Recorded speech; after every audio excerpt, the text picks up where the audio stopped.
Good morning students. We are starting the chapter 3 of geography, drainage.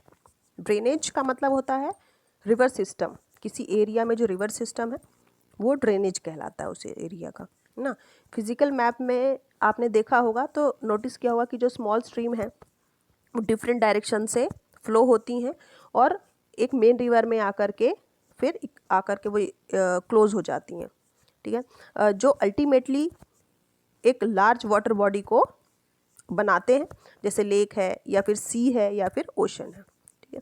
Area जो drain होता है एक single river system से उसे ड्रेनेज बेसिन कहा जाता है. ठीक. एक क्लोजर ऑब्जर्वेशन जो मैप का किया गया है उसमें ये बताया गया है कि कोई भी एलिवेटेड एरिया जैसे कि माउंटेन है या फिर कोई अपलैंड है वो दो ड्रेनेज बेसिन से सेपरेट होता है ना. ऐसे अपलैंड को हम क्या बोलते हैं, water divide. Okay. Next is drainage system in India. हमारे देश में जो ड्रेनेज सिस्टम है उसको टू मेजर ग्रुप्स में डिवाइड किया गया है, Himalayan reverse and peninsular reverse. ठीक है. दो मेजर फिजियोग्राफिक रीजन है हमारे देश के, एक हिमालयन और एक पेनिनसुलर रिवर्स. ये डिफरेंट है दोनों एक दूसरे से कई तरीकों में, है ना. ज़्यादातर हिमालयन रिवर्स जो है वो पेरेनियल हैं. इसका मतलब ये है कि जो वाटर उनमें पूरा साल पानी रहता है. जो हिमालय से निकलने वाली नदियां हैं उसमें पूरा साल पानी रहता है. ये जो रिवर्स हैं वो रेन से भी वाटर रिसीव करती हैं और साथ ही स्नो के मेल्ट होने से भी वाटर रिसीव करती हैं.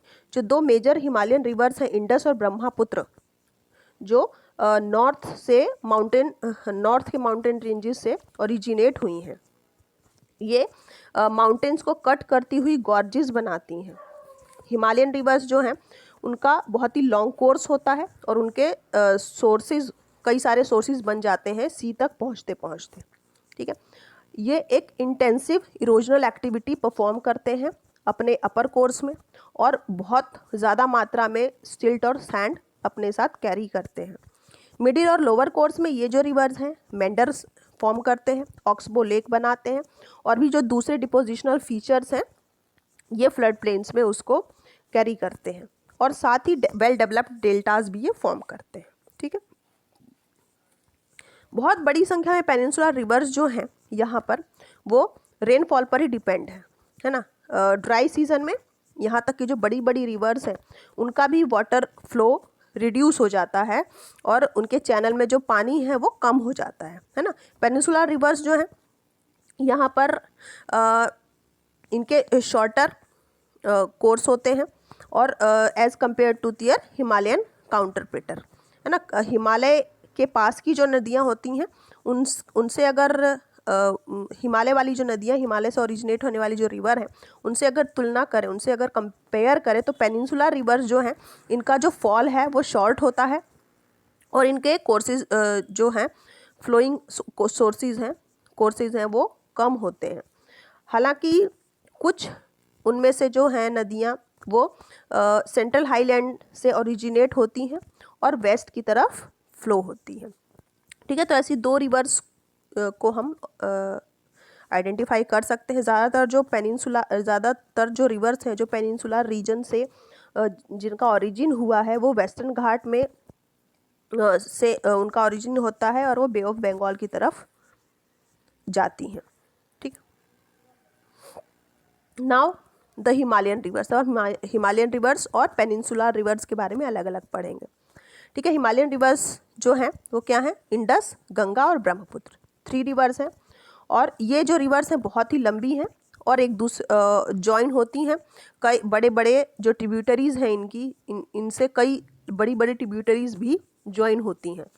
ये जो रिवर अपनी ट्रिब्यूटरीज़ के साथ जो ये रिवर्स होते हैं इन्हें रिवर सिस्टम कहा जाता है. पहला है Indus river system. Indus river system Tibet में राइज होता है मानसरोवर लेक के पास. वेस्ट की तरफ ये फ्लो होता है, फिर इंडिया में एंटर करता है लद्दाख डिस्ट्रिक्ट से जम्मू और कश्मीर में. ये एक पिक्चर स्क्वेयर गॉर्ज फॉर्म करता है इस पार्ट में. कई सारी ट्रिब्यूटरी जैसे कि जस्कर, नुब्रा, श्योक और हुंजा कश्मीर रीजन में इसे ज्वाइन करती हैं. इंडस जो है बाल्टिस्तान और गिलगित के से होते हुए फ्लो करती हैं और माउंटेन एट अटॉक पर ये भी इमर्ज होती हैं। सतलुज, ब्यास, रावी, चेनाब और झेलम, ये जो इनकी ट्रिब्यूटरीज हैं वो इंडस को जो है ज्वाइन करती हैं जब वो पाकिस्तान के पास मिथानकोट में एंटर करती है। इसके बियॉन्ड जो इंडस है उसका फ्लो साउथवर्ड होता है, इवेंचुअली वो अरेबियन सी में रीच होती है कराची के पास ईस्ट में। इंडस प्लेन जो है वो एक बहुत ही जेंटल स्लोप है, बहुत बड़ा जेंटल स्लोप होता है। इसकी जो टोटल लेंथ है 2900 किलोमीटर है। Indus one of the longest river में से एक है वर्ल्ड की। A little over a third of the Indus basin is located in India. इसका जो थर्ड बेसिन है उसका जो बेसिन है वो इंडिया में लोकेटेड है, जम्मू और कश्मीर स्टेट में, हिमाचल प्रदेश में, पंजाब में और पाकिस्तान के पूरे पार्ट में। ओके, तो इंडस वाटर ट्रीटी के बारे में आपने सुना होगा, जो 1960 में इंडिया और पाकिस्तान के बीच में हुआ था, जिसमें ये बताया ये जो ट्रीटी है इसमें ये डिसाइड किया गया था कि इंडिया जो है 20% ऑफ टोटल वाटर इंडस का कैरी कर सकती है। इंडस रिवर सिस्टम से ये जो वाटर है इसका यूज़ इरिगेशन के लिए किया जाता है पंजाब, हरियाणा और साथ ही जो साउदर्न और वेस्टर्न पार्ट हैं राजस्थान के, यहाँ पर इंडस रिवर से ही इरिगेशन की फैसिलिटी प्रोवाइड होती है। इसे हम इंडस वाटर ट्रीटी कहते हैं, जो इंडिया और पाकिस्तान के बीच में हुई थी 1960 में। ओके, नाउ इंडस के बाद है द गंगा रिवर सिस्टम। ठीक है, गंगा का जो हेड वाटर है वो उसे भागीरथी कहा जाता है, जहाँ से गंगा ओरिजिन हुई थी। ठीक है, ये गंगोत्री ग्लेशियर से निकली थी गंगा और अलकनंदा में जाकर के देवप्रयाग पर ज्वाइन करती है उत्तराखंड में। हरिद्वार में गंगा जो है इमर्ज होती है माउंटेन से और प्लेन में एंटर करती है। गंगा की कई ट्रिब्यूटरीज हैं जो हिमालय से निकलती हैं और फिर इन्हें ज्वाइन करती हैं। उनमें से कुछ जो बड़ी नदियां हैं वो है यमुना, घाघरा, गंडक और कोसी।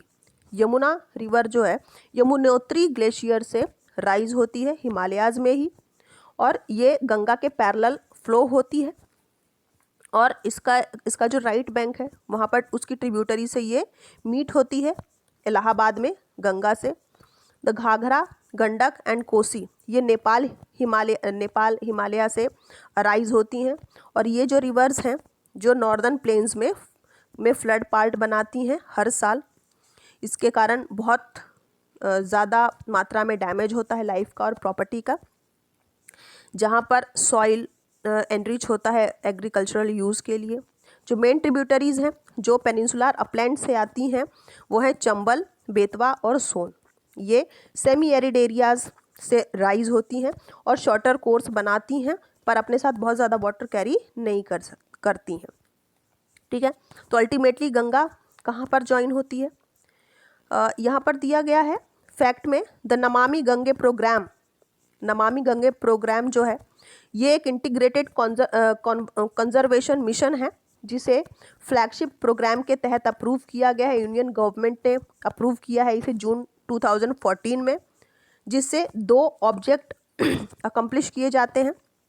पहला है जो पॉल्यूशन है रिवर्स में, गंगा में जो पॉल्यूशन हो रहा है उसकी इफेक्ट को कम करना, कंजर्व करना और रेजिवेंट करना नेशनल रिवर को।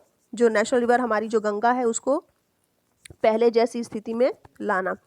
तो इस प्रोजेक्ट को हम यहाँ पर एक वेबसाइट दी गई है, नमामि गंगा की वेबसाइट है, इस पे आप चेक कर सकते हैं इस प्रोजेक्ट के बारे में। ठीक है, enlarge with the waters from its rights and left bank tributaries the Ganga flows eastward till Farakka in West Bengal.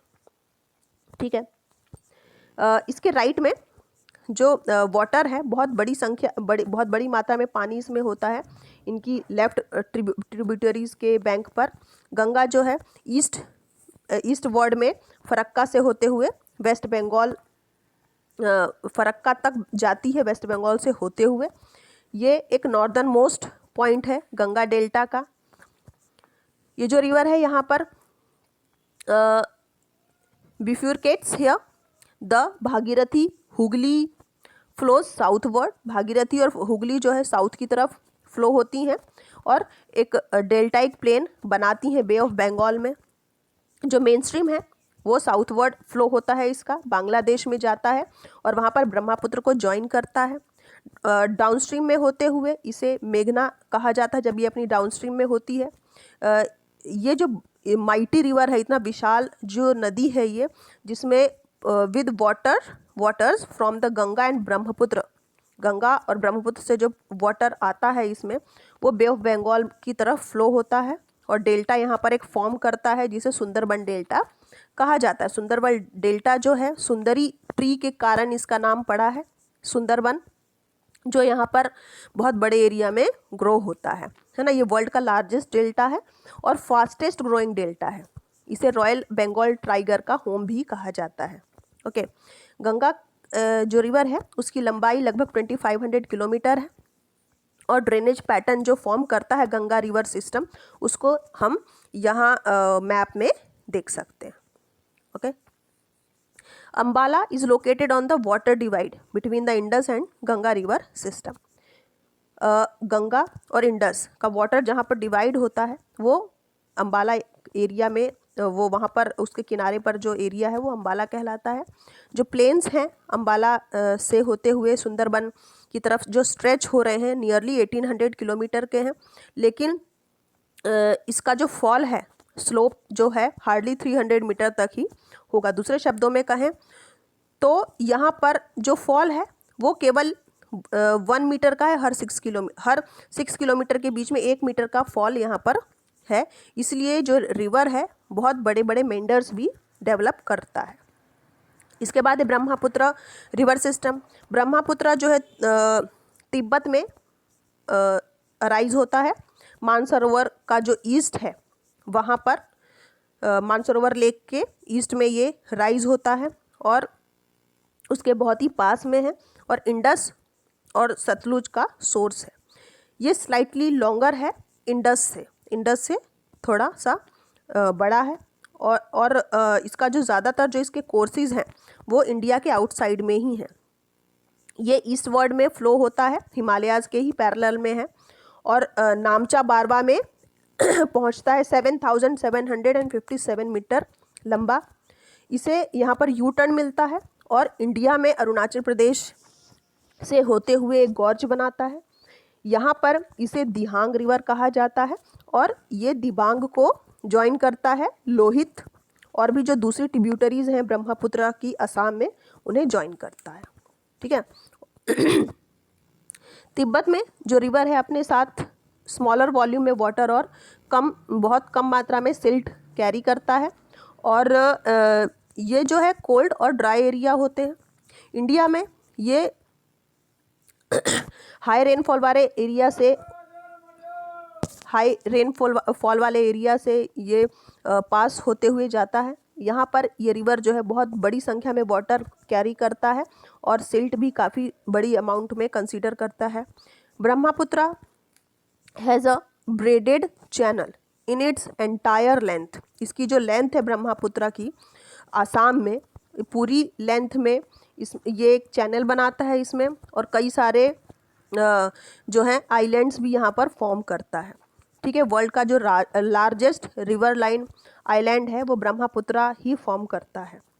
हर साल रेनी सीजन में जो रिवर ओवरफ्लोज हैं इसके बैंक में उसके कारण बहुत ज़्यादा नुकसान पहुंचता है, फ्लड आता है आसाम में और बांग्लादेश में, है ना। नॉर्थ